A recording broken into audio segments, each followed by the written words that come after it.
अपना प्रश्न बेटा कि एक ए बी रेखाखंड है और इस रेखाखंड ए बी का एम मध्य बिंदु है, जिसमें से ए एम और बी एम को व्यास मानकर एक अर्धवृत्त ए एम को मानकर खींचा गया और एक अर्धवृत्त बी एम को व्यास मानकर खींचा गया, और इन दोनों वृत्तों के ऊपर से ए बी भुजा को व्यास मानकर उसी दिशा में ऊपर की ओर एक वृत्त खींचा गया जो कि अर्धवृत्त है, और इन तीनों अर्धवृत्तों को स्पर्श करता हुआ आर त्रिज्या का एक छोटा सा वृत्त खींचा गया। हमें यह सिद्ध करना है कि जो त्रिज्या आर है, आर बराबर ए बी बाई 6 है।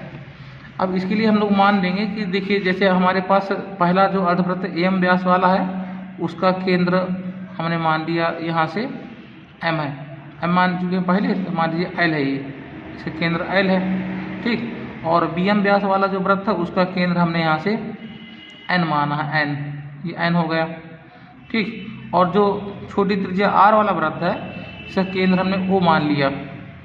अच्छा, ध्यान देंगे कि यहाँ से अगर मैं थोड़ा चित्र हमारा ऐसे टच कर रहा है ऐसे, अब यहाँ से मैं अगर यहाँ से केंद्र को ज्वाइन करता हूँ बेटा, तो ये बनेगा मेरा इस तरह से,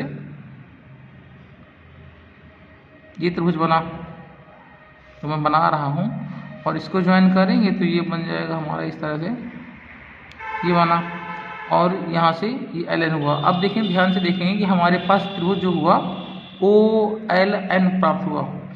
अच्छा, हमने मान लिया कि माना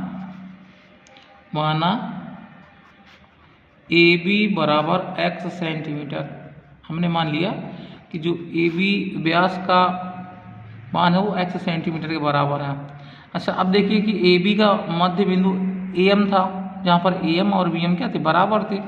तो अब आप देखो कि ए एम बराबर बी एम, ये बेटा ए बी बाई 2, क्योंकि ए बी व्यास था, ए एम त्रिज्या हो जाएगी बड़े वाले अर्धवृत्त के लिए। अच्छा, अब हम देखेंगे कि जो हमने ए बी की वैल्यू x मानी थी वो अब x बाई 2 हो जाएगी ऐसे। अब देखो बेटा कि यहाँ से ए एम जो है ए बी का त्रिज्या थी ए बी के लिए, अब ए बी में से ए एम लिया और ए एम का जो त्रिज्या बनेगा ए एम व्यास लेकर के जो हमारा अर्धवृत्त बना है वो एल एम उसका हाफ हो जाएगा। तो ए एम मेरे पास था ए बी बाई 2, चूँकि ए एम था, ये था बेटा ए बी बाई 2 और ए बी का हाफ हमारा एल एम है, ठीक।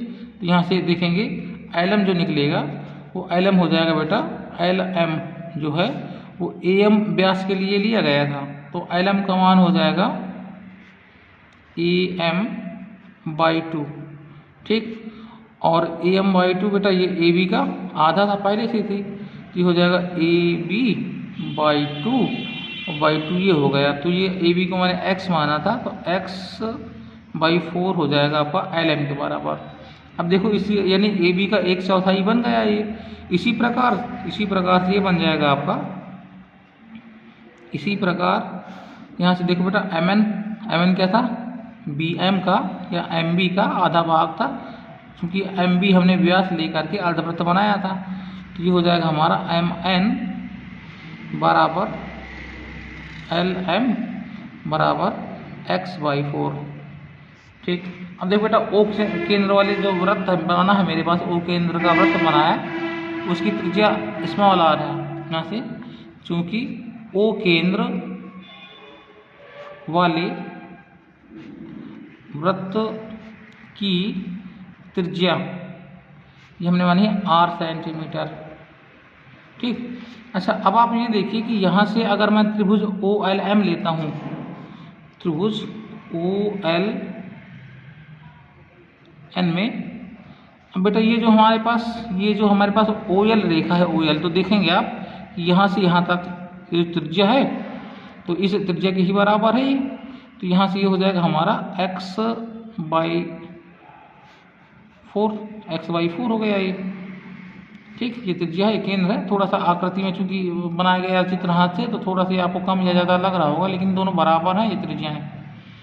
और ये आर है, तो जो ओवल का मान होगा ओ एल बराबर ये हो जाएगा बेटा x बाई 4 और प्लस आर के बराबर, ठीक।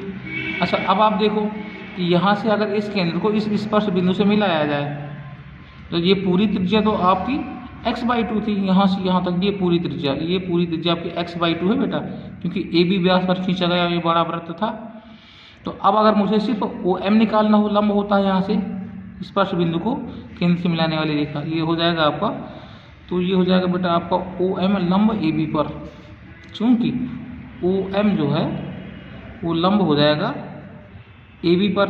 अब मुझे बेटा OM का मान निकालना है, तो आप देखो ये पूरी यहाँ से यहाँ तक की त्रिज्या x/2 है, तो x/2 में से कि अगर इतनी r त्रिज्या घटा दूँ तो OM का मान आ जाएगा, तो हमने इसमें r घटा दिया। ठीक, तो ये मिल गया मुझे। ठीक, क्योंकि ये लंब था समकोण त्रिभुज बनेगा। अब बेटा LM कितना होगा, LM क्या था, पूरे भाग AB का 1/4 भाग था, तो LM बराबर हो जाएगा x/4, ये हो गया आपका x/4। अब हमने तीनों भुजाएं निकाल ली। अब मुझे यहाँ से AB का जो मान मैंने x माना था और ये जो छोटे वृत्त की त्रिज्या r है, इनके बीच में रिलेशन निकालना है। तो अब समकोण त्रिभुज में ले लेंगे बेटा, समकोण त्रिभुज हमारा OLM था, M यहाँ पर से तो लिख देंगे यहाँ पर समकोण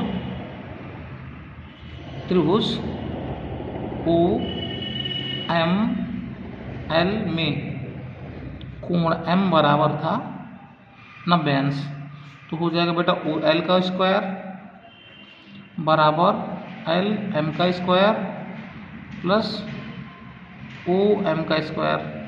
अच्छा, अब देखो OL कितना था मेरे पास, OL था बेटा x/4 प्लस r, ये था x/4 प्लस r की वैल्यू। LM कितना था, ये पूरे AB का 1/4 भाग है x/4 का स्क्वायर हो जाएगा भाई। OM कितना था बेटा, OM, अब जो OM है ये पूरी त्रिज्या जो AB x माना था AB को, AB का हाफ हो गया x/2, तो x/2 से थोड़ा सा कम है त्रिज्या r, तो हो जाएगा x/2 माइनस r के बराबर। अब देखो इन समीकरणों को हम हल करेंगे, तो यहाँ से मैं अभी यहीं पर दिखाई दे रहा हूँ a प्लस b का होल स्क्वायर होगा, तो x² बन जाएगा प्लस r² बन जाएगा plus 2 into x/4 into r ये बन जाएगा इक्वल टू x² यहाँ पर हो जाएगा प्लस x²/4 यहाँ बन गया प्लस r² और minus 2 into x/2 into r। ठीक, इसमें देखें बेटा x²/16 बेटा, तो x² से अपन 16 से x²/16 दाएँ बाएँ कट जाएंगे, r² से r² कैंसिल हो जाएगा और ये हो जाएगा 2 से 4 कैंसिल होगा तो 1/2 बन जाएगा यहाँ पर। तो जो बचेगा अपने पास ये हो जाएगा xr/2, ये हो जाएगा बेटा xr/2 बराबर में थोड़ा सा देखेंगे दाहिनी तरफ क्या बचेगा बेटा, x²/4 बचेगा। ठीक, और यहाँ पर हो जाएगा 2 से 2 cancel plus xr, x²/4 minus xr, अब ये xr इधर कन्वर्ट कर दीजिए, तो xr/2 प्लस xr/x²/4 ये जोड़ेंगे तो 3xr/2 ये हो जाएगा और यहाँ पर x²/4 यहाँ पर हो जाएगा।